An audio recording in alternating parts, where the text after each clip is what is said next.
Hey, hi, hello, and welcome to and/or back to the JETEquiTheory podcast. I'm your host, Jill Therese, and this is going to be the third episode of me answering you guys' questions.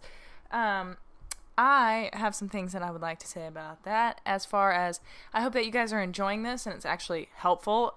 It really helps me out because I don't have to sit down and write thousands of emails. I can just sit down for an hour or two and talk to you guys and hopefully help more than one person by answering your questions. And also, I don't have a ton going on right now.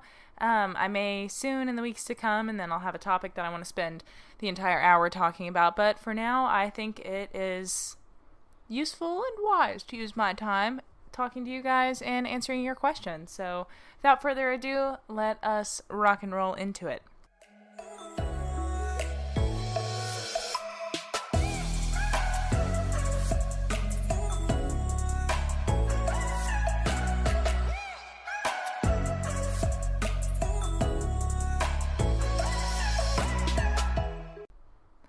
All right, we are back. And I have a ton of emails to answer today. I posted on Instagram and updated because people keep sending emails to JETEquiTheory, and I have a hair of OCD, just a touch. My therapist calls it a streak, and I hate for it to be in that email. I know that's like super picky, but I hate for it to be in there because then I have to use 2 emails while I'm doing the podcast. But it's fine. I can answer it from there. It is no biggie. But yeah, there is a ton. But I reposted on my Instagram that to send it to your question. Oh my God, speak. I posted on my Instagram on both accounts, JetReal and JETEquiTheory, to send your questions to jetrealpodcast@gmail.com. And boy, did I ask for it. So let's see. That's 1, 2, 3, 4, 5, 6, 7, 8, 9, 10, 11... 12, 13 that I have marked for answering on the podcast. So let's just get to it. This email is a bit long. A lot of you guys always send me like super long emails, and I love it because there's a lot in there that is so nice and sweet, but it takes me a second when I'm like trying to read it for the podcast to like find where the question is. But do know that I acknowledge all of the kind things you say. It just makes me a little uncomfortable to read compliments and like how much you love the podcast on the podcast, because I feel like, I don't know, I feel like I'm patting myself on the back. It feels weird. I don't accept compliments well, but I do appreciate it. It means the absolute world to me because my podcast is my love child. I love this thing with all my heart. Okay, so let's get into the question here. I've recently been given the opportunity by my trainer to gentle a horse who was wild caught and ultimately ended up in a kill pen. She was completely unhandled and very scared of humans, so she may have experienced abuse as well. My trainer uses a mixture of pressure and release and positive reinforcement in her methods, although she doesn't use a whole lot of clicker training, target training, etc. But she's fine with me using it with the rescue horse and learning about what works for her. One main problem, however, is our lack of good hay supply. Girl, I feel you. Our area has had a terrible growing season last year, and most of the hay we get from the barn is almost like straw. Same. Like, we have a whole, like, round of hay in our barn right now that is full of, like, just straw. It looks atrocious, and the horses are like, I'd rather eat the dirt. This means all the horses are very excited about mealtime, and even plain hay pellets are a huge motivator for the rescue horses, as they are better than anything else offered in her free grazing. We don't really have much grass, and I can't hand graze her on the grass we do have because she can't quite have a halter on yet. We are close with that. Sometimes this means she can display anxious behaviors during training with food because she's really motivated to get the reward. I can't use scratches as a reward with her yet because her being pet is still somewhat stressful, although getting better each day. How would you suggest handling this situation? I have tried training with the hay they have available, but she oh my God, Joe, get it together. She shows zero interest and won't even take it from my hand. Grass and hay pellets are so motivating that she will display anxious behaviors like bobbing her head, holding her ears back, not pinned, but not really relaxed either, rushing through behavior she knows, or walking away and quickly pacing before coming back to the food. Grass is a little better than the hay pellets in her staying calm, but I run out much faster and leaving halfway through the training session to grab more is frustrating to the her. At a certain point, pressure and release almost seems less frustrating in this situation because at least she doesn't experience the anxiety about food, but I'm really dedicated to working with her positively because she responds well. And when we get a good hay shipment in and she's eating quality forage. Sorry for the long email. No worries at all. Any feedback on how to handle this issue is much appreciated. Okay, so what I would say about that, it is an extremely tricky situation, and I'm sure that there are people who are probably much better at answering this. One of my favorite people is Alt Eventer, A-L-T Eventer on Twitter. Very knowledgeable person. And Meyer Horsemanship on Instagram, M-E-Y-E-R, Horsemanship. Both of those people are phenomenal. The Willing Equine, Adele, is super good at answering questions like this. This is not my forte, but I will attempt to answer to the best of my ability. So in that situation, I'm trying to think what I would do, because we have like really shoddy hay, but we have a little bit of grass. But I have noticed an increase in Zoe's like nickering at me when I walk past. She's like, "Hey, come on." And when I'm out there, she talks a bit more because she's excited about the treats. But I have had 2 years of clicker training to sort of, make that a bit easier. And she's never dealt with, being deprived of food or anything like that. So in this situation, I think what I would do is, the goal is to try and lower the value of the alfalfa pellets. So maybe having them freely available. The only problem with that is that it could get expensive. But like if you could, maybe feed them with her meal or have a bowl of them sitting beside, because what you'll want to do is create contra freeloading. That's contra, I don't know if I'm saying that clearly, but contra freeloading is when the animal chooses to work for food instead of just getting it for free. So like if you gave your horse dinner, but you had the dinner also, and they preferred to work for it, which is like what a lot of our horses do. Because like if you have good grass, good hay, alfalfa available, all that, and they still would like to work for the alfalfa pellets, they're choosing to work. But it's really hard to create that scenario when you don't have quality hay or grass, because we're dealing with the same problem out here. Our grass is absolutely ass this year because of all of the weather and it being so wet. We didn't get to seed the grass, so it's trash and full of weeds. But we're trying to work on that. But so maybe just having like a flake of the best hay you can find or alfalfa set out beside her, so that she has the option to eat something else. And, if she's on the tubbier side or, hay is scarce, maybe try to work with her when she is fed the hay. Like if she gets fed hay in the AM or in the PM, like try to work when it is out. That way you can try and diminish that a little bit.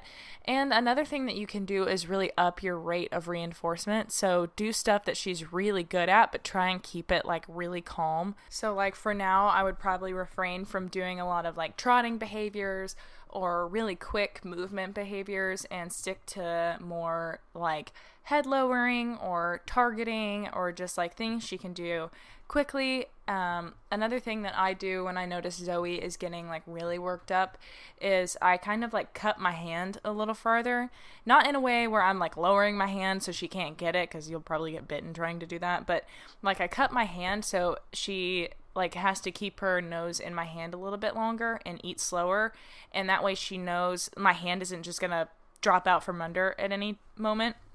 Like one of the mares I work with, Juno, I always notice when I first start working with her, she kind of like snags the treats out of my hand because she's worried I'm going to take it away from her, because she was starved and came from a kill pen.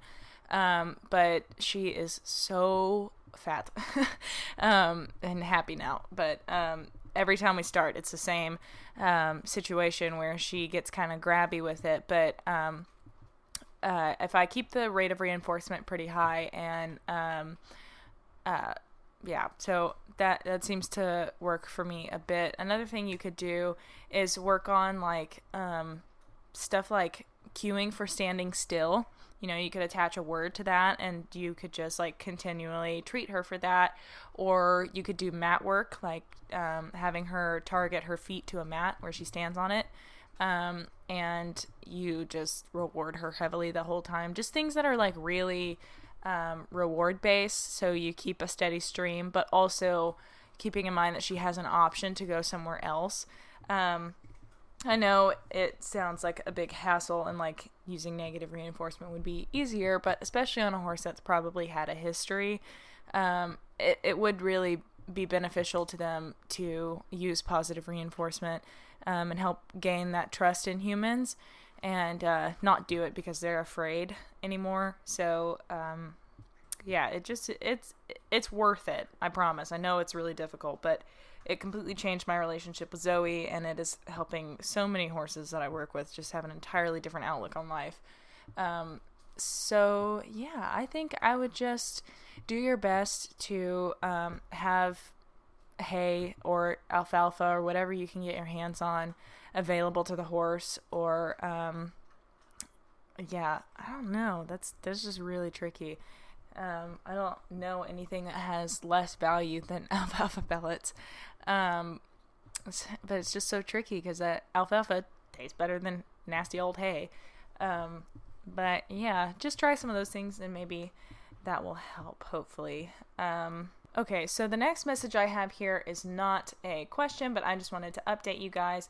One of the emailers that sent me an email a few weeks ago asked about like having to ride negative reinforcement when you don't want to kick or whip the horse, and that's what your instructor is telling you to do, but there's nobody that trains positive reinforcement near you. I think that was 2 episodes ago, maybe, and I answered the question on episode 18. There it is, yeah. And she wrote back and said, just thought I'd update you. I had a few conversations with local schools, and one was more than happy to accommodate me and had my first lesson with them today. It was ace. The instructor was really understanding, and they paired me with the cutest little bean to ride, and she's so responsive to quieter cues, and just, heck yeah, so much happier. So that is really encouraging, and I'm glad it worked. So congrats, 100%. That is absolutely awesome. It has to feel a lot better than doing something that you don't agree with morally. And yeah. Okay. So, sorry, I had to burp. Forgive me. Okay, so a question from a Mackenzie. Hi, Jill. I hope you're having a good day. Your podcast has really inspired me to be more conscious of my horses and behavioral science. Thank you. I am happy. You are welcome. That is the goal of the podcast. I'm emailing you in hopes that you can answer my questions about trailering with my 6-year-old dressage mare. She lives in a barn at my house where she is turned out and such, but we don't have enough flat space for an arena to ride. I have to trailer her to my nearest arena, which is 10 minutes away, to my trainer's barn for lessons, which is 50 minutes away, and the best in my area teaches with positive reinforcement. Okay, phone and computer. The best in my area, she teaches with positive reinforcement. Trailers probably 3 or 4 times a week to be ridden, or once or twice a week before lessons. I've started to notice that these rides cause her a lot of discomfort, and she may be developing mild ulcers. She's under lease, so we are waiting for a go-ahead from her owner to get an endoscopy. My question is, what are your suggestions to make trailer rides more pleasant and maybe less stress-inducing? I'm already gracious enough to have a mare that loads easily for me. I'd like to return the favor. Since I am training this horse and her owner doesn't want her offloads of work, which I don't agree with, I need to find a way to make her more comfortable because all I want is for her to be happy. By the way, my trailer is a 2-horse straight load trailer. Okay. So what I would do in this situation is, like, if she's loading fine and is totally good with that, what I would do is treat her with ulcer guard before you get on the trailer. We always did that with our horses when we would go to shows because they would be like multiple hour rides. But just get some tubes of ulcer guard, and I think you give her like 1 notch or something before the trailer, before the ride there. And yeah, I would just make the experience really positive for her. I've always heard alfalfa coats their stomach and helps prevent ulcers, and just makes their tummies feel better. So maybe invest in some bales of alfalfa. And so when you trailer her, you can give her a flake in there, and then the trailer will be a really good place because that's where she gets alfalfa. And you could probably mix some hay in there with her. just so she has something to eat the whole way there, because that can be a problem for a lot of horses, because they eat when they are comfortable, and eating helps reduce stress for them, and they are designed to eat all the time, so it would make sense, especially if she had like a really good snack to eat in the trailer. I think that is probably what I would do. Beyond that, you could probably ask your coach, especially if she teaches with positive reinforcement. I'm sure she'd be happy to help you with that, but the hardest part is always loading. But yeah, if there's any other discomfort, it might be worth getting her checked out by like a chiropractor or something. All that moving could be uncomfortable for her. But yeah, I would treat her with Ulcer Guard, make sure that her diet doesn't have a ton of sugar in it, and then make the trailer a really, really fun place to be. I think that answers that question for the most part. Okay. Hold. This one is long. I have to find the question. Okay, that wasn't much of a hold for you, but it was for me. Okay, so this email is really long, and I'm going to try and, condense it a little bit for you guys. But I think that this is something that a lot of people will relate to. Okay, so I recently purchased my first horse, from my then employer, who purchased him to eventually be a lesson horse and had me riding him as my project in my time there. This was an eventing facility, and I'd been hired to be a barn manager of 24 plus horses, 60 plus students, and 1 trainer. I worked for her for a total of 2 years. She ticked off pretty much every box indicating an abusive and toxic work environment and friendship. However, since she was on the surface nicer than some previous trainers, no screaming, cursing, or throwing traffic cones at me, I let a lot of things slide. Been there, done that. Since I was so new to eventing and even just English riding then, I was happy, and so I accepted the German martingales, draw reins, and gag bits without much question. Also been there. Gradually, the slippery slope started with her. Ponies in clear respiratory distress were forced to do lessons. Obese ponies were starved all day. Hay, grass, grain, etc. for weeks on end. Moldy grain was fed. Shoes were left on until they fell off. Horses were tied, etc., etc. I'd like to think I did my best to help these horses, taking the side reins off when no one was watching, assigning ponies so the sick ones didn't work, accidentally giving the starved ones hay, but I never stopped it. I put on a facade and led to clients about the horse's well-being. I was scared of losing my job and my horse, and I was scared I would not find another barn. That must have been absolutely atrocious.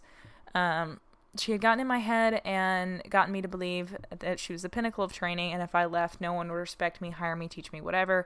Panic attacks became regular. Sobbing in the kitchen area, attack room, or just the pasture, catching horses was just how it was. That's just a terrible, terrible situation to be in. And for everyone listening, I promise, this is all, it all wraps up in the end. It's relevant. If it weren't for worrying these horses wouldn't be fed, if I wasn't around, I wouldn't have been around. My grade slipped, my horse was an anxious mess, and we stopped jumping because I wanted to throw up every time I did. And I finally left. She tried to manipulate me into staying, painted herself as a victim because I left with her without a barn manager, gave her a 60 days notice. Some people are just never satisfied. The barn I'm at now is lovely. The trainers are kind. They feed good grain, good hay, and the horses are all good at their jobs and all genuinely like people. They do use traditional training methods, just minimally aversive. Very few folks ride with crop or spurs or a bit stronger than a smooth single joint snaffle. I don't know why these double S words are giving me so much trouble today. Finn, my horse, has put on weight, developed a lovely shine, and is much more laid back. He still has his moments where the trainer approaches too fast and he gets uneasy, or someone goes to catch him and he shuts down and runs. Overall, though, he's relaxing and learning that he's not going to get hit, chased off his feed, starved, or cranked in with draw reins. I haven't relaxed as much. Don't get me wrong, it's way better. We both love jumping now. Riding makes me smile again. Going to work doesn't make me wish I was dead. God, that's just horrible. But I flinch when trainers walk into the barn. I've cried in more lessons than ever before. I apologize over and over again and still waiting for shit to hit the fan. Thankfully, no one holds it against me, and the head trainer I usually work with makes it a point to remind me that he's proud of me, that I'm doing well, and so is my horse, and he believes in us. Good positive reinforcement. You study psychology. Any tips and tricks that I might play on my brain to stop fucking around and just work? Do you know if it's even possible to get back some semblance of normal after those experiences? I tried therapy, but was doing it through my university, and then COVID happened. I probably deserve it, but please don't judge me for staying at the place as long as I did. I was terrified when I left things could get worse, because the next person might just carry out the instructions blindly. Stupid, I know, but I wasn't brave enough to leave until I was. Okay, first of all, addressing the things at the end, there's a lot to unpack here, but the things at the end, nobody is judging you for staying at a barn like that, especially if you're getting fucking gaslighted into believing that it's the best of the best, and that you're trying to do the best for the horses, and at some point, you really do just have to take care of yourself and your own mental well-being. I mean, you could try reporting it, but things like that are it's really hard to pin somebody on, but especially in the horse industry, it's just commonplace to do things like that. I hope not entirely, but I've heard way too many stories of barns that are like that. But no, you're not stupid for staying at all. Like it, unfortunately, it's a situation that a lot of people get into, and you feel guilty for leaving, and there's just all these emotions, feeling like, you're abandoning the horses, or that you're going to be a bad person, or you're going to get judged by the trainer for leaving. And that's really hard stuff to walk away from. And just all those emotions put together makes it really difficult. But yeah, I am definitely only have a bachelor's degree. I am by no means a professional. And so and nobody can diagnose from afar. And I am not a person to be diagnosing, but it sounds like PTSD to me. But want to be clear, I'm not diagnosing, I'm not a professional, but that it sounds a lot like PTSD, especially if it's all coming out in a safe space. It happens to horses a lot, when they come out of learned helplessness. So if a horse has lived in fear of when they are going to get beaten or jerked around, and so they just kind of shut down, and these are the horses that look super bomb proof, but then when they get out of that situation and are allowed to be a horse and allowed,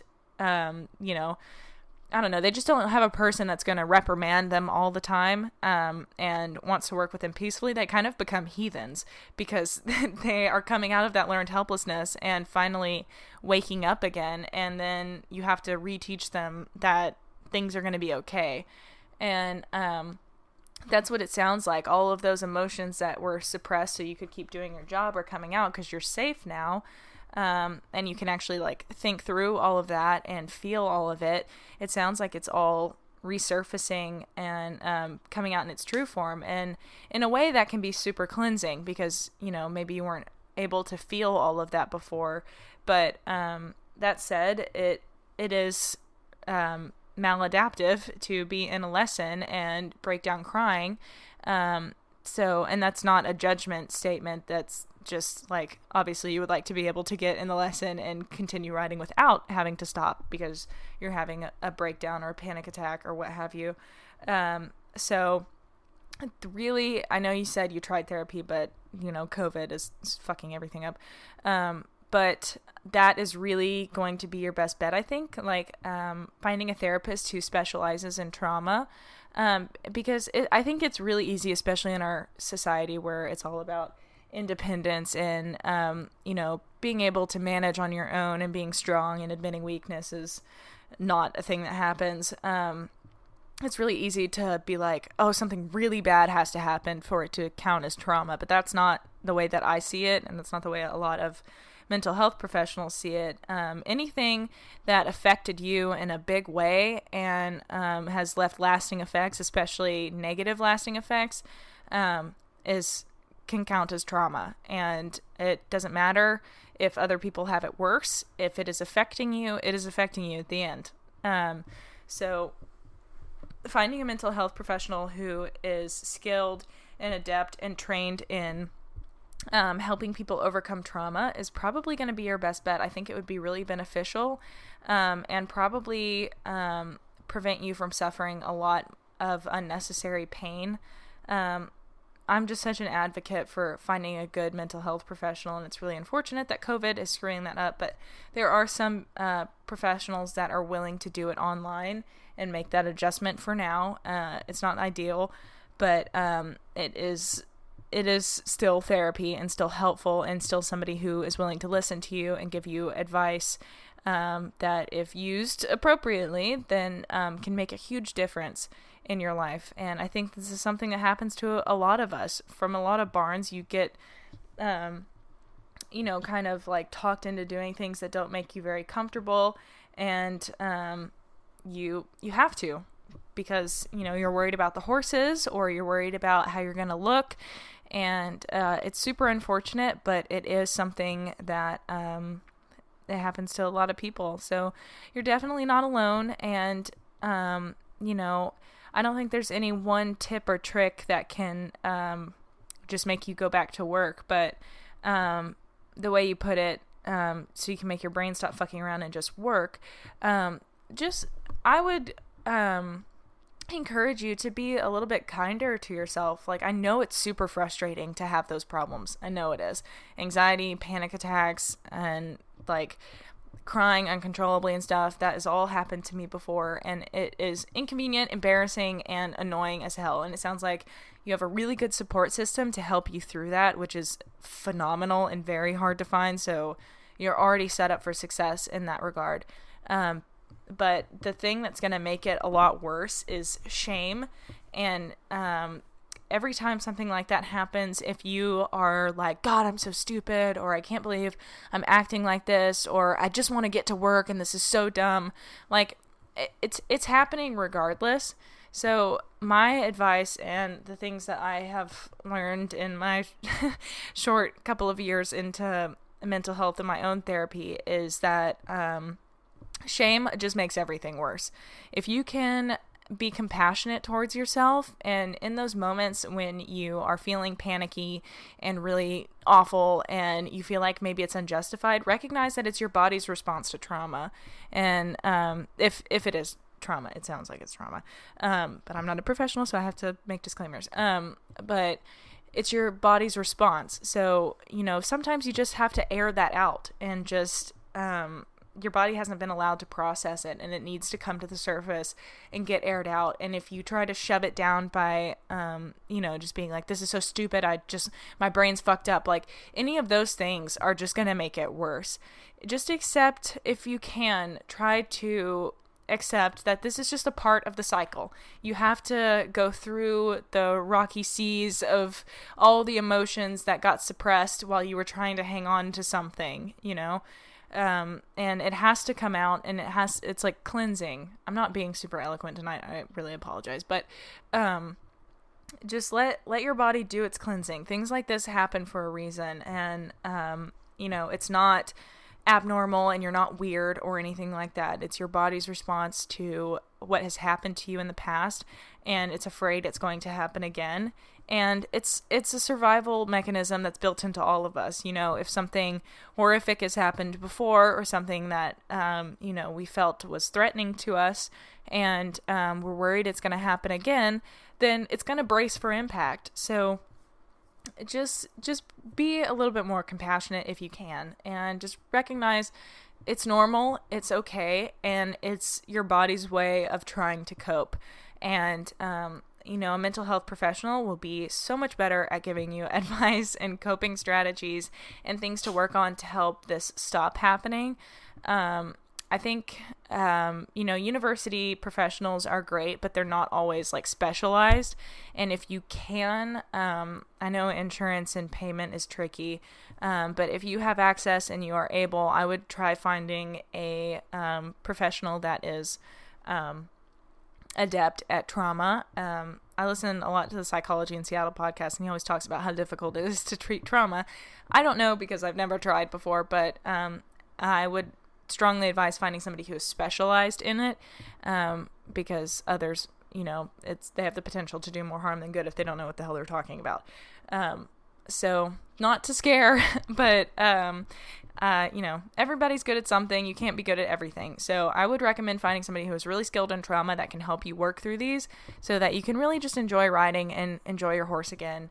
And, for a bit, it might be worth taking it a step down and like reintroducing yourself slowly back to riding and getting things like going again without putting so much pressure on yourself to get back to where you were and be functioning at the highest level you can. Just like take it step by step, have some relaxing rides and help your body remember that this is for fun and it's not something that's super stressful or going to put you in danger any more than horses are dangerous. But I hope that helps somewhat.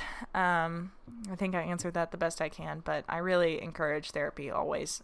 Everyone on the face of the earth can benefit from therapy. So on to the next question. Okay, so next question is asking, what do I think of Monty Roberts' training methods? Would they be considered negative reinforcement? I'm not familiar with all of Monty Roberts' work, but I'm pretty sure, is the one that kind of promoted and started Join Up being a big thing, and Join Up is definitely negative reinforcement. Standing in the center of an arena, chasing a horse around until they submit is definitely negative reinforcement. Also, if you are unaware, has been disproven to be the horse submitting to following a leader.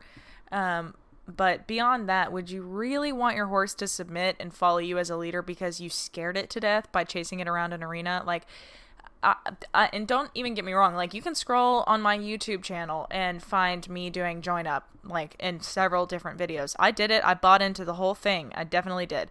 Now I'm like, I don't even understand the logic behind it, that if you chase a horse around an arena where they cannot get away from you and you just chase them in circles, that you are earning respect. In what fucking world? Like, that doesn't make any sense at all.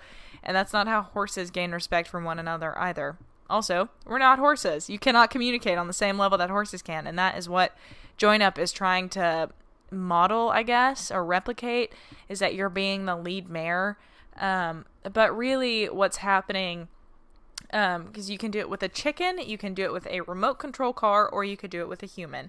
But what's happening is that while you're chasing the horse around the arena, what Monty Roberts teaches, from my understanding, is that when the horse has his ear on you, lowers his head, starts licking and chewing, all of those are submission behaviors.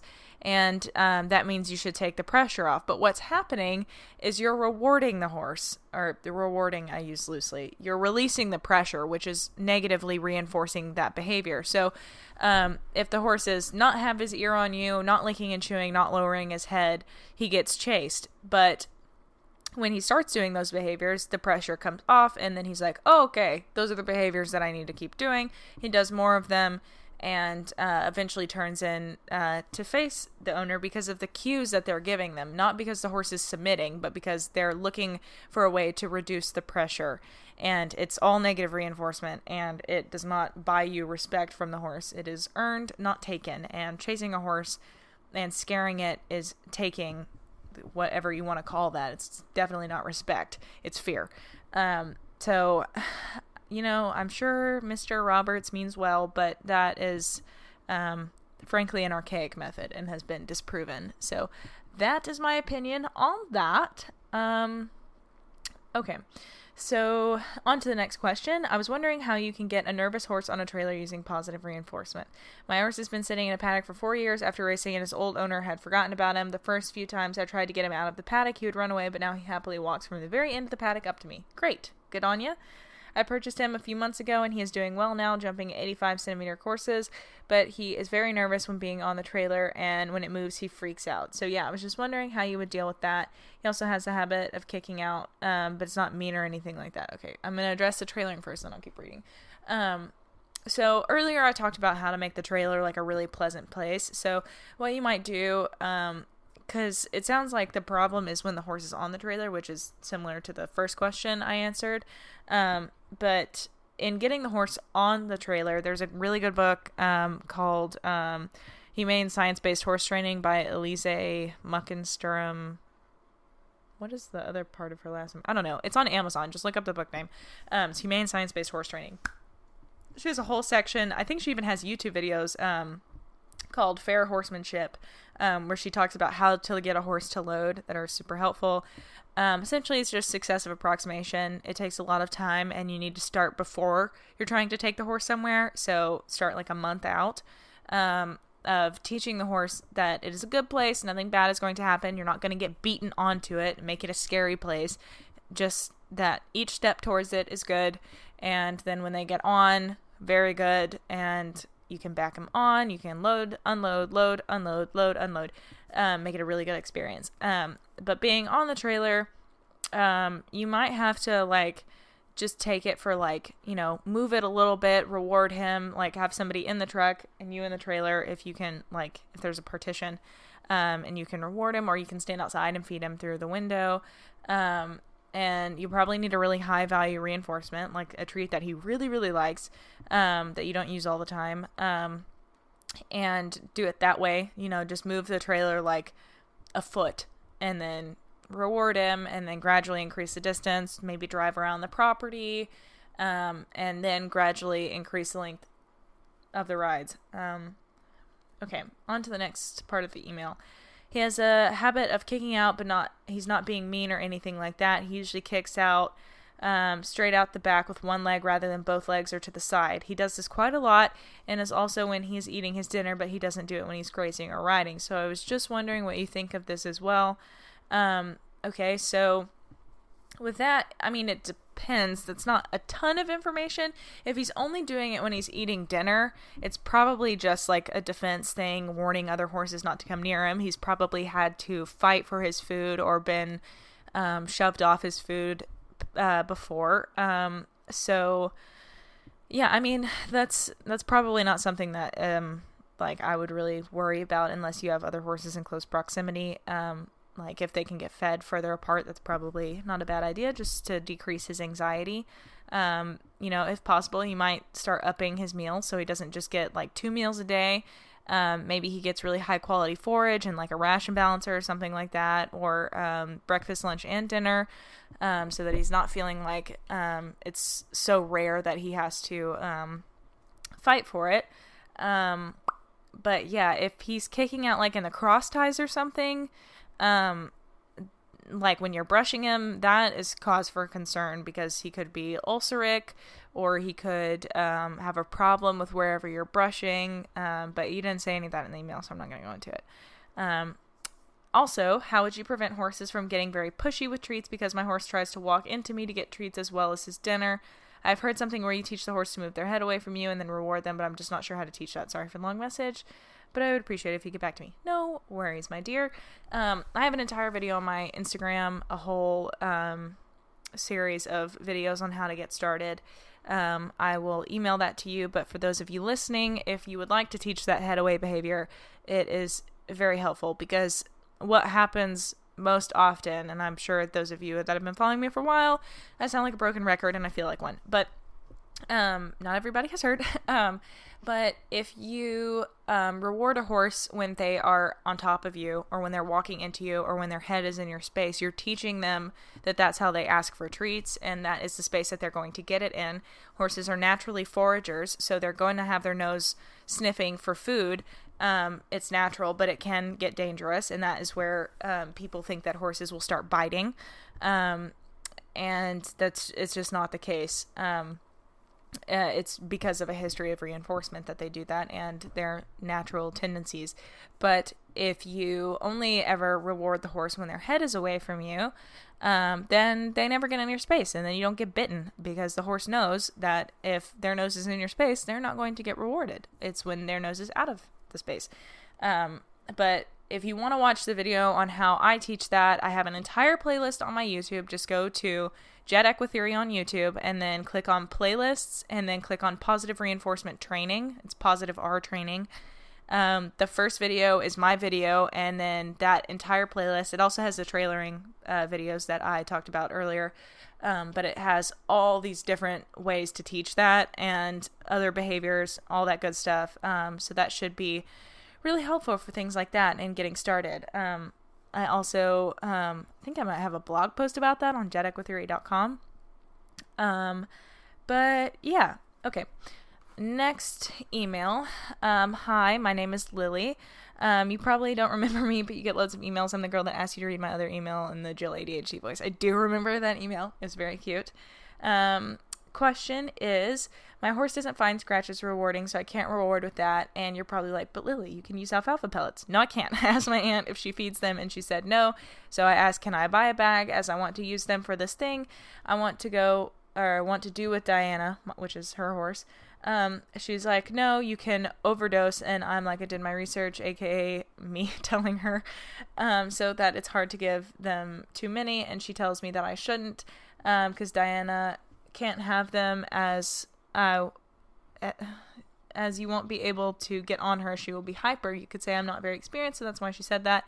And I was like, but I would do my sessions after riding or on days I don't ride, or in the morning if I plan to ride that evening. And she still tells me that they are chemically treated and made bullshit, and tells me that I can use apples and carrots, which I told her are supposed to be jackpot earlier, so that I can use instead that are healthier, as it is possible to make DIY alfalfa pellets. Or is there anything that I could use to reward that I should just use carrots? Okay, so that email was super hard for me to read for some reason. I don't know why. But this is what I would say.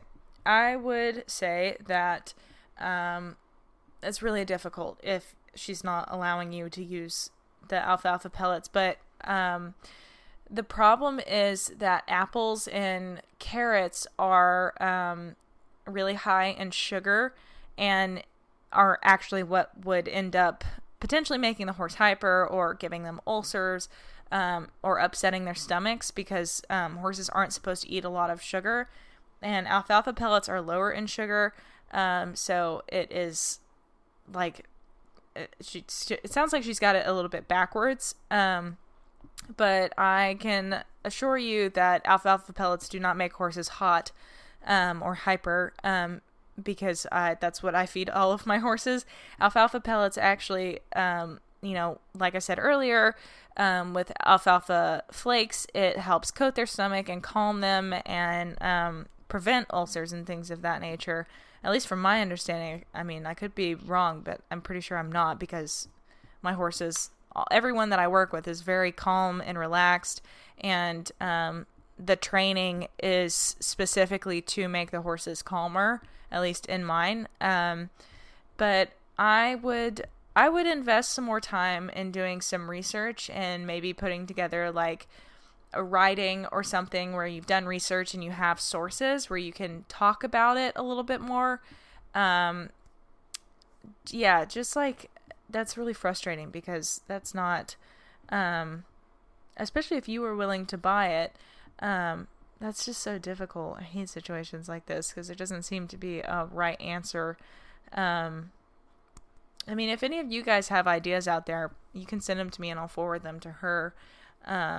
But that is frustrating. I would just do more research on it, so you can have like a list of nutrition facts, and what's in the alfalfa pellets, and some proof that they don't make horses hot. But you have to tread lightly, because I, of all people, know that if you try to tell an adult they're wrong, if they have an ego about it, then you just get shut down regardless of the information that you present. So I would be careful and present it in a way that's not insulting. But yeah, I mean, because there's a difference between alfalfa pellets and alfalfa cubes. Alfalfa cubes have a tendency to like expand, and horses choke on them a lot more, but alfalfa pellets don't really do that. I have yet to have an experience, knock on wood. But yeah, I don't know. I wouldn't use carrots and apples. I'm sorry, that's not the most helpful answer I've ever given in my life, but I really don't know what to do about that, to be honest. Okay. Next question. From Lena or Lena. God, I hate names like that.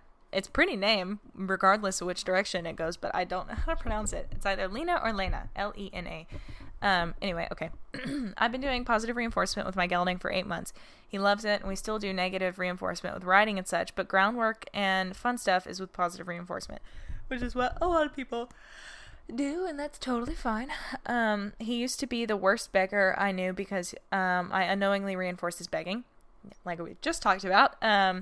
Now with positive reinforcement, he's better, but at times he still begs and shoves his face in other people's faces and smiles at them to get food. It's super embarrassing because I've spent hours upon hours doing manners work with him and being super obsessed with when to enforce, but he still does it. Any ideas? I think I introduced him to positive reinforcement pretty well, but he also displays behavior that aren't good sometimes as he gets anxious to get the food and doesn't want to do what I ask, and he just begs for the food or backs up when I try and pet him or smile or turns his head away for manners. I've heard of horses displaying push button behaviors when they know when they get anxious, or I call them base behaviors. I don't want him to do that. I want him to get super chill around the food and not beg. Any advice is helpful. Okay, so I feel like I answered this partially in an earlier question, but so him begging other people is just, I would say that he hasn't generalized the behaviors. So with you, he knows that he can keep his face out of your space and he won't get treats. But maybe ask a friend or your coach or your mom or your dad or anybody that you can grab. Just another human. Just be like, can you help me with this real quick? I'm going to tell you what to do. Don't worry about it. Just listen to what I say and do this with my horse. I need him to generalize to all people. Because what can happen is, it's kind of like, when you ride your horse, they have specific behaviors. And then when somebody else gets on your horse, they act differently. It's the same thing. They just haven't generalized to all people. We have a few horses out here, like Juno. I work with her all the time, but still, she likes Sunny so much better than me, and Sunny can do things with her that I can't, and I have just accepted that Sunny just gives off a vibe, that the horses just really like her, and I have to work for it, which is totally fine, and I've accepted it, but it is annoying. Anyway, so yeah, just helping him generalize to other people that, they're not going to give him a treat, because he might not understand that it's not going to work on anybody. I would also tell everybody not to give him treats unless they know your training and your protocol. I had a similar problem. Well, actually, I don't know if you're having that problem, but the people that work out here aren't like training people. They just feed the horses. And they had kids, and, they knew I taught Zoe to smile.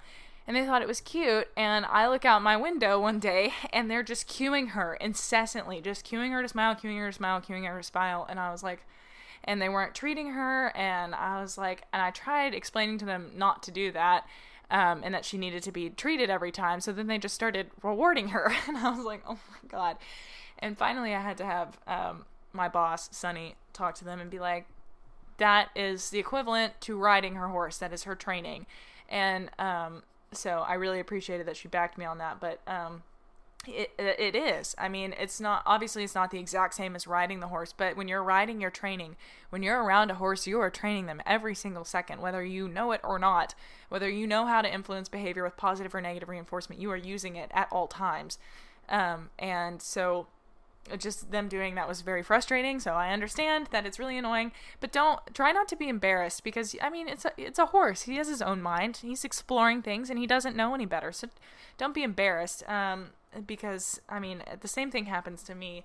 I try to demonstrate something and the horse won't do it when another person's watching because I get stressed. But that said, just try to keep your embarrassment reined in. He's a horse. He is responding to his environment. And just be like, okay, well, I guess that's something to work on. Or maybe in those moments you could stop the person and be like, hey, could you help me with something really quick? And ask them to help you with it and engage them in it. And that might be a little better and diminish that embarrassment for you. Anyway, he gets anxious and doesn't want to do what I ask, and he just begs and backs up. Okay, so what I answered earlier about him, or the previous person's horse having some food anxiety, maybe another thing to consider with that I didn't say on the last one is before you start working with him, be sure that you know what you're going to work on, because I know it is all too easy to just walk out into the pasture and just be like, I guess we'll do this. No, we'll do this now. No, we'll do this. And it's really, really easy to do that, but it can be really frustrating for the horse. So with a horse that gets anxious around food and gets worked up, I would make a training plan before. Just sit down like maybe 10 minutes or 20 minutes before you go out to the barn or you work with them and write down what behavior you're going to work on and be flexible with it. Maybe have a plan B, C, because, sometimes the horses aren't in the mood to do what you're working on, or they present something else and you need to change the plan.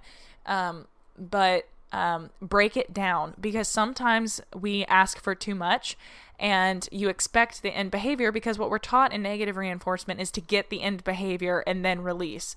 But in positive reinforcement, we are more about successive approximation, working up to the behavior, gradually increasing criteria. You can't expect a smile, like you can't withhold a treat until the horse smiles and then give it to them. That would only work with some horses that are like really active with their top lip. But so you have to reward when the horse wiggles his lip, or he moves it at all, or he lifts it just a little bit. And then you can gradually ask for more and more and more until you have the full smile. And that's how we train everything in positive reinforcement. So if your horse is backing up or begging, or getting frustrated, take it as a sign that he's confused. It's not that he's begging for food because he's being rude or obnoxious. It's because he doesn't understand and he doesn't know how to get the food. So you have to make it clearer for him, and you might have to break it down so far into micro, teeny tiny steps, at least until he becomes a really adept clicker horse. And then you can have a little bit more liberty with waiting and hesitation and asking for more. But still, it's much kinder to your learner to break it down further.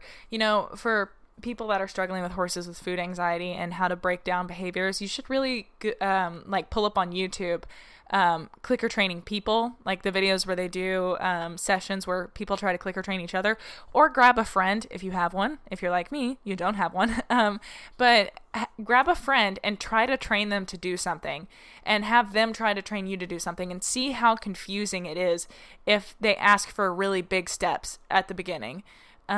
It's eye-opening. I don't know why I don't talk about that more, but you should definitely try that. And then that'll help you really understand how far you need to break down the steps. And Zoe's the same way in training, actually with the backing up when you try to pet them. I think it may be because when I first started training her, I taught her to back up from me touching her chest, which I regret doing to this day because I don't know if that's why, but anywhere I pet her, she backs up. If I pet her on her face, if I pet her on her shoulder or on her rump, she backs up. She does not want to be touched during training, and that's fine. She only scratches sometimes, and it makes me feel a little bit better because I know Mosey Truitt, who is Little Pistol Annie on Instagram, she has a whole course. She always talks about her main horse, Annie, who doesn't really like scratches, and Zoe's pretty much the same way. It's a rare day that she's really into scratches. Most of the time she just walks away and she's like, no thanks. And I think that might be from years of ulcers and stuff like that. But I do try, it's not my main focus right now, but when I work with her, when I'm petting her, I click her for standing still. And that may be something you can work on with him. But yeah, so you say you've heard of horses displaying push-button behaviors when they get anxious. So if you don't want him to do that and you want him to be chill around the food, correct your training. And I don't want to be harsh in that. I don't mean it harshly, but it's usually an error on the human's part, and that was something that it took me a long time to learn, but I don't blame the horse anymore, because it's always operator error unless the horse is dealing with a pain issue, and in that case it's still operator error because you're not fixing the issue for them. But yeah, so I would take a look at your training and try and refine it a little bit and see if that helps. And if you don't notice a significant change, you may not be breaking it down far enough for him, or your rate of reinforcement may not be high enough, or he may not be getting his needs met nutritionally. Okay, so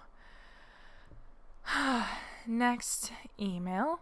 So this question is for Anonymous, and they write, I have a horse who is 19 and has severe trust issues, and I don't think that positive reinforcement will work with them because they get overwhelmed and have a hard time really, just accepting people and trust and that sort of thing.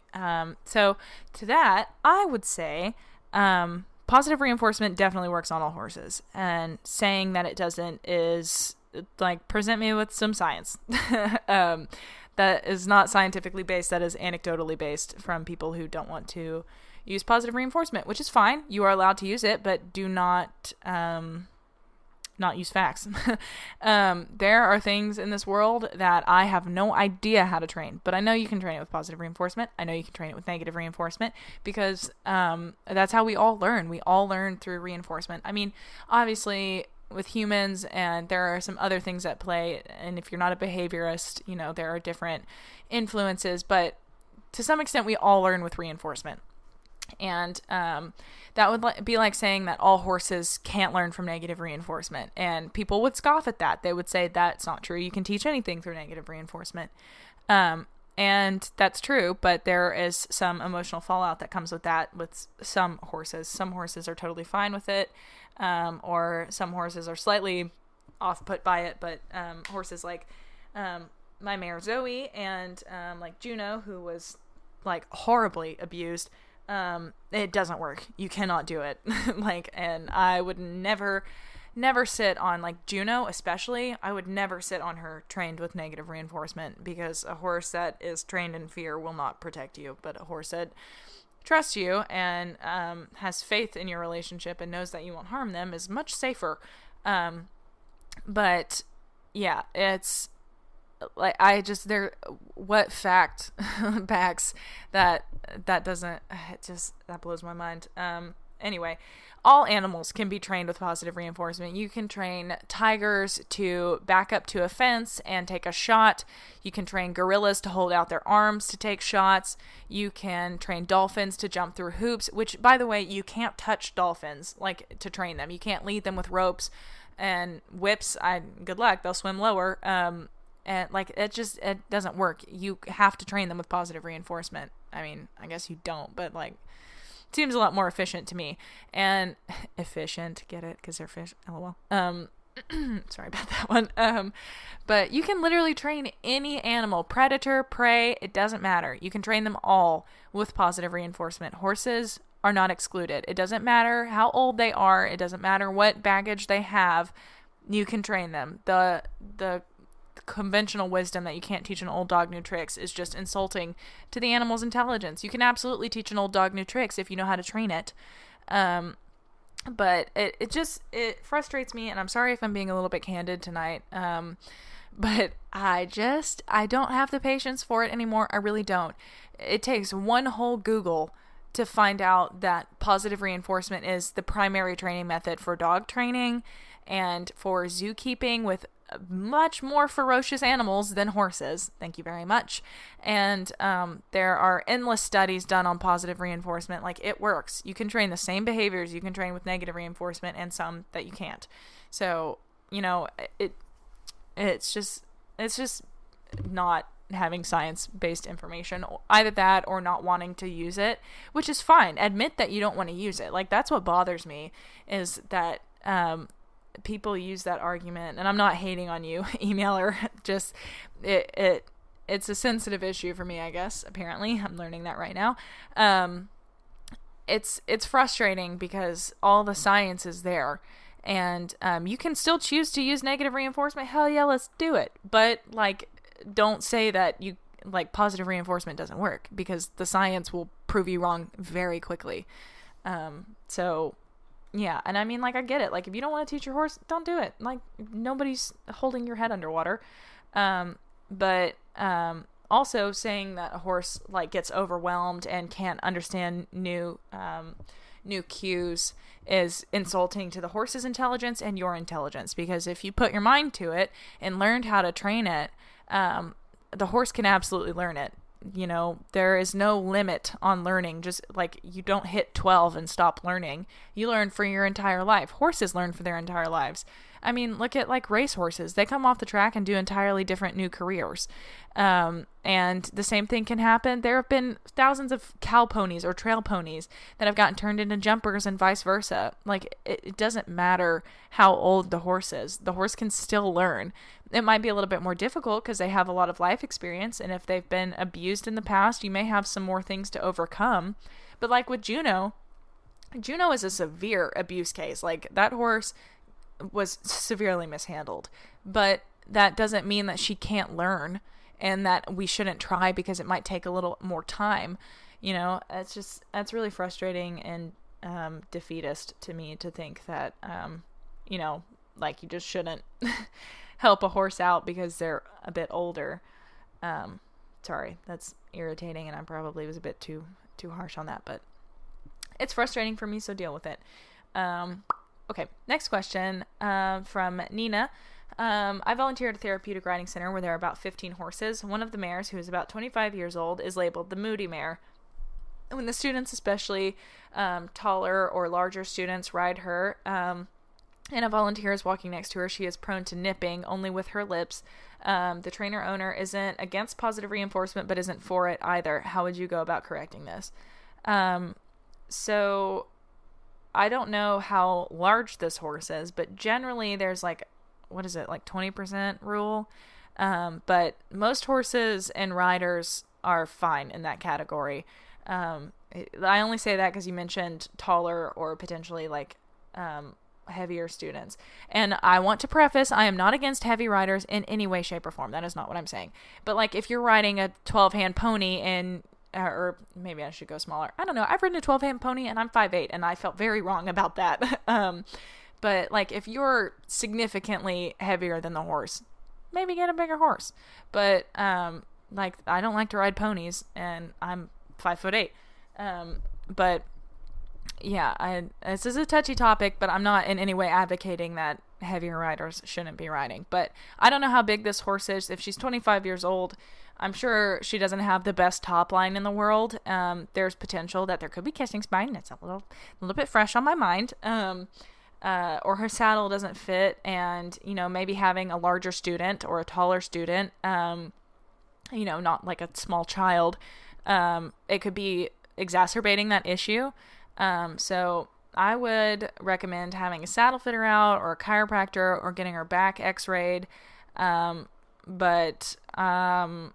Yeah, because if you're in a therapeutic riding center, your horses are your money makers. They are the things that are helping these kids. They are the sole tool that you need. So the least we can do is make sure that they are well treated and cared for. It sounds like this mare is being very polite by nipping only with her lips. But I worry that if, it continues past, if nobody listens to her, it might escalate. It might not, but it might. And I also think that it is in the horse's best interest to just get her checked out and make sure, unless she's super small and these people are just really causing her a lot of pain. That's a very rare occasion. But I would really recommend looking into that issue. You don't necessarily have to use positive reinforcement to correct this issue. I think it might be more biomechanical, needing a chiropractor or some back work, especially if she's getting ridden by multiple people a day. Her back might be sore, without an underlying skeletal issue. Okay.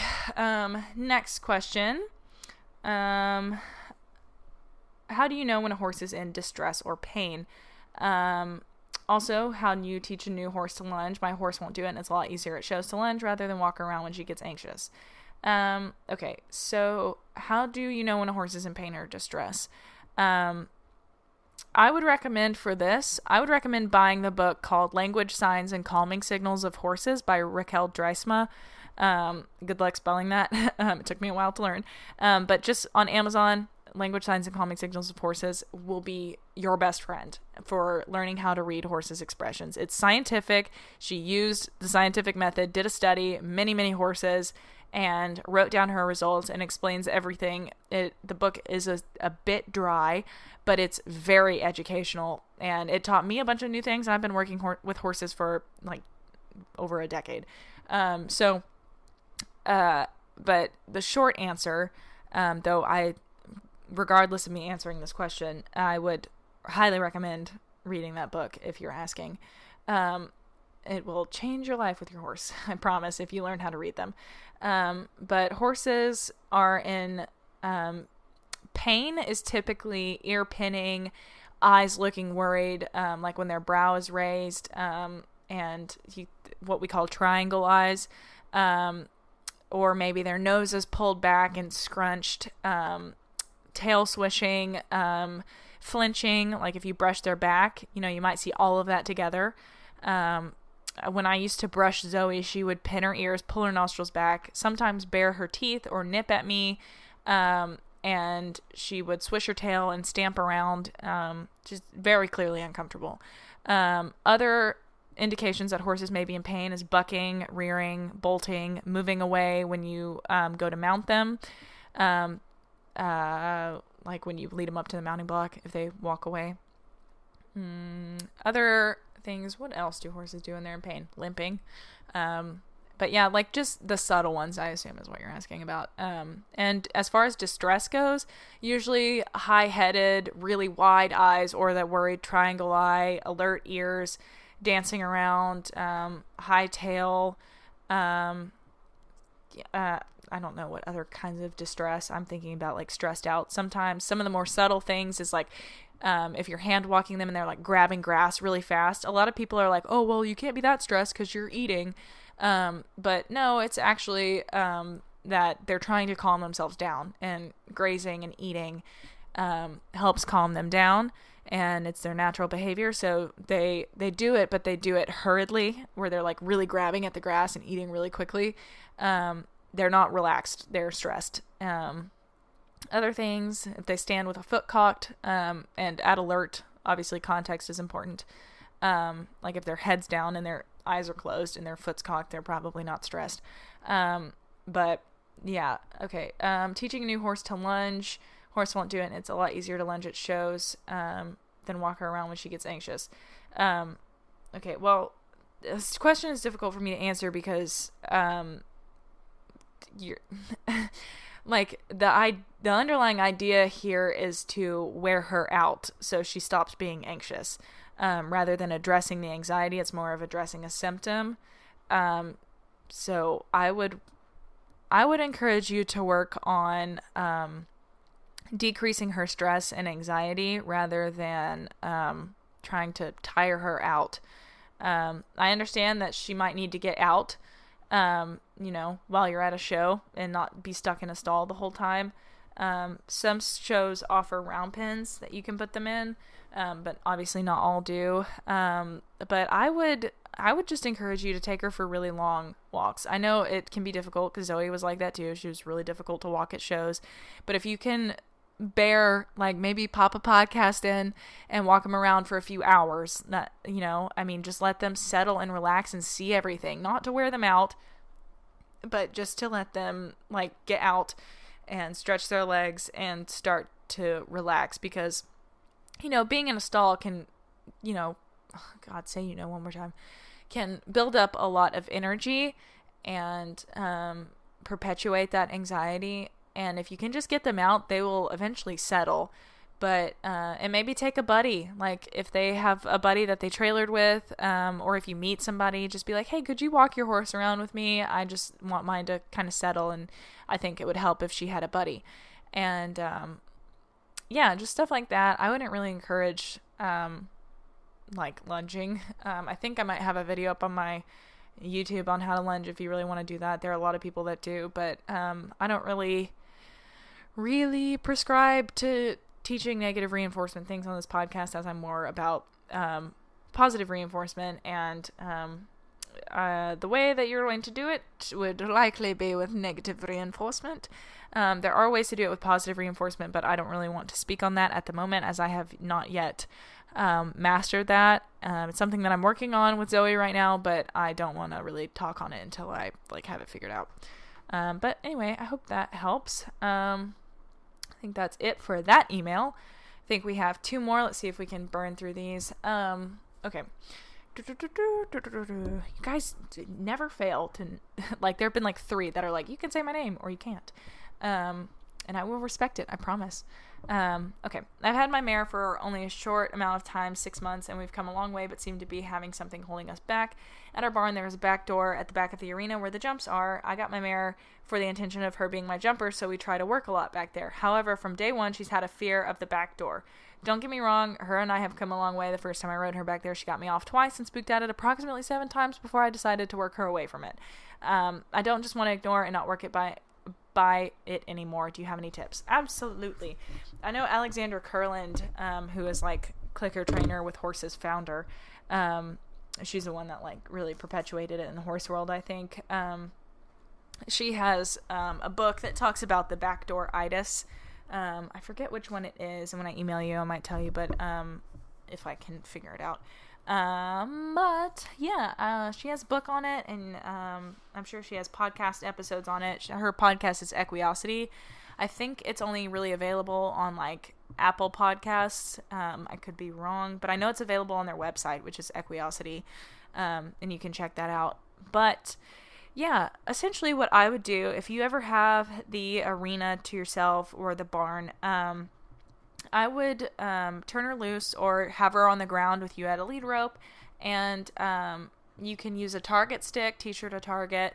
If she's comfortable around food, obviously you would need to teach her how to work around food first, so that you don't get hurt. Also, I forgot to say it earlier, but like if you have a horse that's really anxious around food or like running you over, work in protected contact first. That's what I talk about in my video on YouTube, on how to use positive reinforcement, how to start it and teach manners or rules of the game or whatever you want to call it, head away. Do it in protected contact first so that you and the horse can both get away from each other if you need to, and you don't create a safety issue where you might need to defend yourself. Anyway, so with this issue, I would be on the ground with them and targeting them and or rewarding them for each step they take closer to the door. Let her sniff it, let her smell it, get her really comfortable with it, and then you can ask her to do other stuff near it, like targeting or smiling or whatever trick she knows, and just like working with her on the ground first. And you will have to start very far away from the door. Start where she is comfortable and relaxed and doesn't like exhibit any signs of anxiety or fear or like high alertness, and work with her there, get her really comfortable, and get her warmed up going like with targeting or working on whatever behavior you choose. And then you can walk a little closer to the door and then do the same thing. Keep going. And you may not get all the way to the door the first couple of days, and you might. And then the next day you might not get close to the door at all. But gradually over time you'll be able to get down to the end of the arena, and your horse won't have a problem with it at all. But I do think Alexander Kurland goes a little bit more into detail about it. But that is what I would do. I would definitely work with it on the ground, make the back door a really good place to be, and show her that it's not scary, and really keep it low stress. I would try to work with her when there's maybe nobody in the arena, so there's nothing else to stress her out. And maybe if she has a buddy that she's like super tight with, you could have the owner lead their horse down to the end of the arena if their horse isn't uncomfortable with it, and just kind of like show her that it's not scary. Yeah, I think that about covers that one. Let's see. Last question. Hold on, I have to get a drink of water. This may just be the longest episode to date, but I really want to get to everybody's questions, so trying to get through them all. This is the last one for everyone listening, so, but it is long.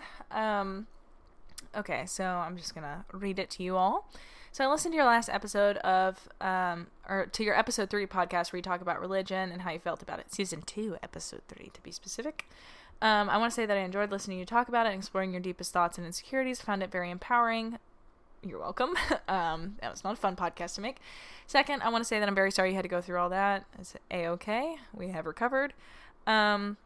I'm from Spain, and although it's a very religious country, religion is not lived or experienced in the way it is in America. All my experience with the U.S. is outsider knowledge, sadly, but my boyfriend's from there, so bear with me. I swear all my assumptions don't come from movies, though some definitely do. Here, most of us get baptized and then go to church for like a year or two before we take our first communion. That happened when I was 10. Did you say? I'm assuming you're Catholic. I'm assuming, because communion, we do it in Baptist church, but I don't know, that might be Baptist. Do Catholics get baptized? I don't even know. Is that like, I thought they got baptized when they were children. I don't know a whole lot about religion, I'm realizing. I know a lot about my religion, but I don't really know, or I say my religion, the religion I was raised in, but I don't know too much about others. When I was exploring religion, I mostly looked into like Hinduism, Buddhism, atheism, deism, which I finally settled on. But I never really explored other Christian religions because I was like, that's not really for me. Okay, so that happened when I was 10, and ever since I've only sat through a service during weddings, my cousins' communions, and funerals. Religion isn't really even something that gets discussed. I'm pretty sure if you ask the average Spanish, they'll tell you that they're Christians. It's a default setting. But I would bet my left foot they don't go to church, pray, read the Bible, etc., etc. I feel like that goes for a lot of people, probably not just Spaniards. Sorry, I choked.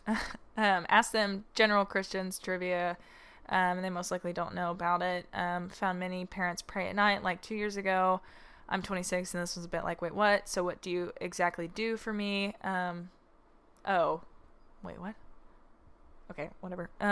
I guess what I'm trying to ask is that, or say is that your religious journey is no different from the one that others go through, and it's okay to be different and stand out. You surely know all of this and don't need me to reassure your belief system, but I've had my own huge set of belief issues in which someone would tell me that it's okay. Instead, I'm telling you. Well, thank you. And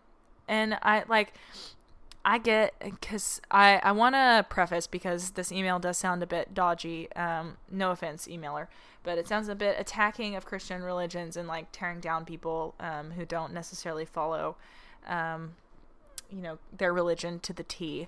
But it's just a really easy mindset to slip into when you're not like avidly religious, that you're just like, well, you guys don't even do it anyway. But it's nobody's business, and also it's not really something to judge on. Like, you're just doing you, and if anything, I'm more for that. Like, believe what you want to believe, but it doesn't have to like control every aspect of your life. I get it's a little bit hypocritical to some, but yeah, I mean, live your life. It's not offending me. If you want to believe what you believe and do what you want to do, regardless, like, you can go right ahead. Anyway, teenagers have a mean way of picking on people's insecurities. Your isolation or lack of friends in high school comes through religion. Mine came through books. You mentioned in the podcast is only having a friend in difficult love relationships. I feel you, 26, and only have a couple of real friends, and my boyfriend for 3 years is now the first relationship I've ever had. Well, congrats that you have had a boyfriend for 3 years. That is not an easy thing to do. I wouldn't know.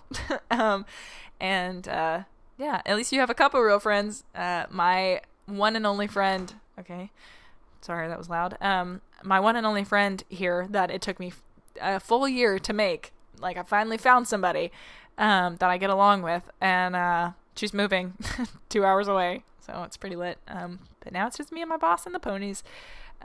Anyway, I know very well what it is like to be alone, aside from my books, that is. Yep, books are wonderful. I have had so much time to read lately. Anyway, I've always been left out, or I was always left out because I love books, and kind of made fun of me for, or kids. Oh my God, I'm so sorry, guys. I'm being so ineloquent tonight. It's really irritating me, and I'm sure it's irritating you.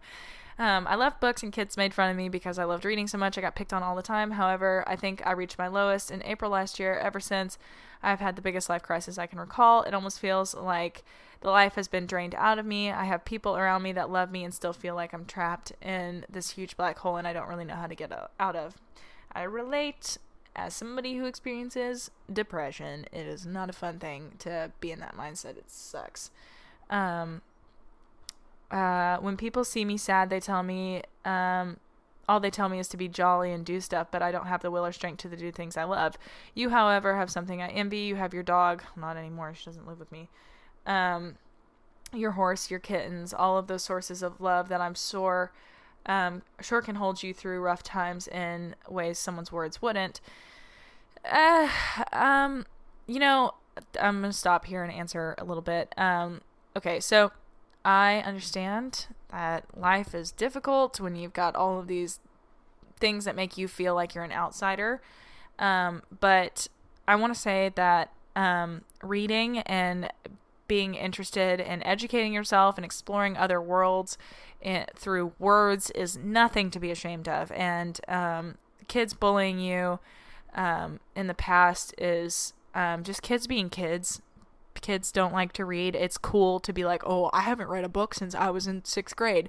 But when I hear that, I'm like, you sound kind of dumb, but that's okay. If you don't want to read, that's cool. But don't hate on other people for wanting to read and educate themselves. There is a reason that, some have bigger vocabularies than other. It's because you spend a lot of time looking at words. But it's nothing to be ashamed of at all. If anything, it's something that I admire in people, and I love when people are like, oh yeah, I've read so-and-so, and I'm like, really? Tell me about it. What did you think? But I think that thinking that I have dogs and horses and kittens is something to envy. I think it's just a case of, the grass is always greener, because, it doesn't fill the hole, that, not having people around you creates. Like, I recently, like I said, just made a friend in my town that is very small, and people are not necessarily my forte. Wally, can you get out of the bag, please, sir? My cat is like all about this sack. It's very annoying. But yeah, it's really hard for me to make friends because I don't really connect with a lot of people, and admitting that, it makes me feel like there's a problem with me, but it's fine. It's okay. We're working through that. But I'm not really interested in a lot of the same things that people are interested in. Like, I'm interested in horses and doing social media and podcasts and YouTube, and that is not the life of the average 20-year-old. Most people my age are in a sorority, enjoying college, and worrying about boys, and that's fine, but that's not really where I am at. Love me a good boyfriend, sure do, but it's not my sole focus, though it was for a short time, and that was a toxic relationship. We don't go there. Anyway, but it definitely does make a difference to have all the fluffies surrounding me, and if I didn't have them and all my people moved away, I would be very, very lonely. But lonely, lol. I'm sorry, I'm almost done talking. This podcast has got to end soon because this is not my most eloquent moment, and I almost cut it off halfway through and started over, and that might have been the right call, but whatever, can't do it all again. Anyway, so I just am saying that, like, you need people, and animals can't fill that void. They fill a void, but not the void. It's like horses, they need other horses. They're social animals, and a cow or a donkey is not the same. Okay. Anyway, all those sources of love that I'm sure hold you through times in the way someone's words wouldn't. I don't have any of that, and gosh, how much I would want to have a puppy. My time will come soon, I do hope. I don't want your pity. I'm not wallowing. I just wanted to remind you that you have those unconditional sources that love you, that you can lean on when words really can't express or console how you feel. That's true. I mean, that is why people have service animals. It's because they don't ask you what's wrong. They are just there to help, though my animals seem to lately just be causing a lot of stress because they keep having problems. But yeah, and it's okay. You don't have to say that you don't want pity. Like, cool, good on you. But like, it's okay to have problems and be existing in them. We all have issues, and it's okay to express them.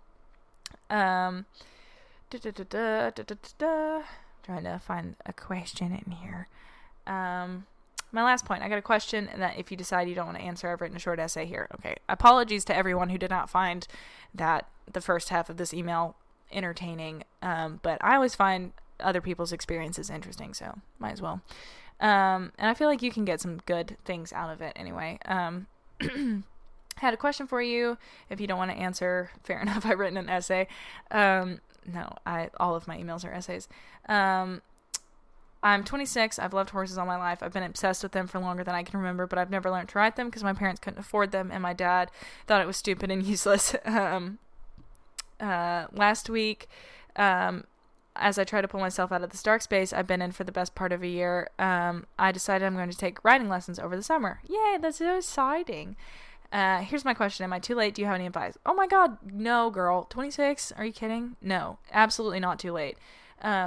Just my advice, I would say, is do not compare yourself to people who are younger than you or your age who are skilled, because it takes years to develop those skills. Nobody sits on a horse and is just good. Like, some people advance faster than others, but really, just enjoy it. You're doing it because horses bring you joy. Don't let it become a source of competition, comparison, feeling insecure and less than. Just focus on you. Keep reality in check that, you're just starting out. It's a new thing for you, and it doesn't, it doesn't matter how fast you progress. And that is what we all get caught up in, is that so-and-so rides better, has a nicer horse, or whatever. None of that matters. What matters is how you feel on the horse. And if it's something that you enjoy, hell yeah, fucking keep doing it. Like, that's what it's all about, is bonding with the animal and enjoying the ride. And, yeah, so you're absolutely not too late. I know a lot of, people who start a bit later in life tend to get caught up in that trap of feeling like you aren't progressing, getting insecure, but you have to keep it real, that you've only been riding for a month when the people that are younger than you have been riding for 10 years. So just keep it in perspective and remind yourself of that when you're going into it, and just enjoy it and let it be peaceful for you. Let it be somewhere where you can just kind of let go and enjoy animals and be with a horse, But anyway, yeah, also, as far as the dark space goes, therapy might help. I know nobody ever wants to hear that, but as somebody who is going into the mental health field and has done the studying and knows how beneficial it is firsthand, because I am also in therapy, and I went to therapy for my depression specifically. It completely changed my perspective on it and had such a huge impact on me. I will say sometimes therapists aren't always the best, or maybe they have a different specialty. It's very hard to be good at everything, but finding somebody who really clicks with you and is a really good professional and has a specialty in what you're looking for, that can be absolutely life-changing and help you, especially if you aren't aware that it's depression. And I mean, I could be totally wrong. You could not be having depression, but that's what it sounds like to me. It can help educate you and bring you a little bit of peace of mind. Like, I know just knowing facts about depression helps me personally. If I know that it has to end, it always ends. It's just my body processing a lot that's happened recently, and I know it'll pass, and I know it'll get better, and I just have to process and take some downtime and really focus on me, and cutting myself some slack, doing the best I can with where I'm at, and just kind of waiting it out, and realizing that it's just kind of a reset and a time to use it like what you're doing. You're using it to find something that you love, or that you might love, that you've always wanted to do. And, my depression made it super easy to do things that I would never have done because I didn't care. I didn't feel anything. It was hard to get out the door and go do those things and get out of bed, but it was easy to do them because I didn't give a fuck. But yeah, and normally I'm like a hyper preoccupied person, always worried. But yeah, we're working on that as well in therapy. But therapy is nothing to be ashamed of. It does work. It's just all about finding the right professional and being open to it. But yeah, so maybe give that some thought. But yeah, I just wanted to share that and answer those questions with you guys. I hope that it was somewhat beneficial. I hope it helped somebody out there and made a difference. But I think with this podcast capping off at about an hour and a half here, it's my longest one yet. I want to end it and say thank you to everybody for listening to me ramble for this long. I genuinely apologize for how uneloquent I have been, but I have to get this episode up. It's currently Sunday. Tomorrow is Monday, and that is when I start my master's program. It's tomorrow. I'm starting over the summer, so I'm probably gonna want to strangle myself because I'm gonna be having so much work right off the bat, because I'm taking 4 courses this summer, 2 in summer 1, 2 in summer 2, and it's gonna be a lot of work. I'm also doing Lindsay Partridge, who is Harmony Horsemanship. I'm doing her online course, which starts tomorrow. I can't vouch for it yet, and I don't know what it's going to be like, but I'm really interested to see how her methods work, and I may agree with all of it, I may agree with some of it, and I may agree with none of it, but I've always respected Lindsay, and I really want to see what she's got to say, so I'm going to give all of that a watch, and I'll let you guys know what I think of the course when I get done with it. But it's a 12-week long course, so it'll be a while. But I'm sure it'll give me some topics to talk about on here. But anyway, yeah, I've just got a lot that's about to start up, and I wanted to film this episode, and I have just been so brain dead all day today, and I've kind of felt like this all week. I've just felt really drained and tired, and I'm really contemplating like getting blood work done to see if I got like a deficiency somewhere, because I do not feel good. But beyond that, other exciting things that are happening.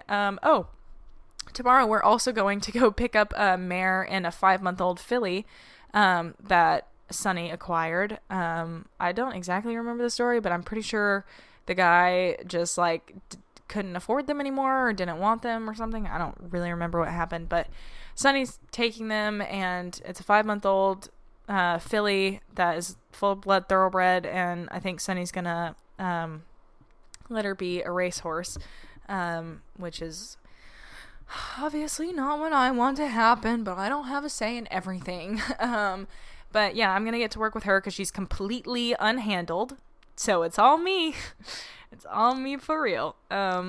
But yeah, so I'm going to work with her, and then we're going to pull up a 3-year-old filly that we have that's untouched. I don't know why I've never worked with her. I guess she's just always been in a paddock far away, and I've just never wanted to deal with the other horses around. But we're going to bring her up and put her in a paddock, and I'm going to work with her and work towards hopefully breaking her, maybe? I don't know.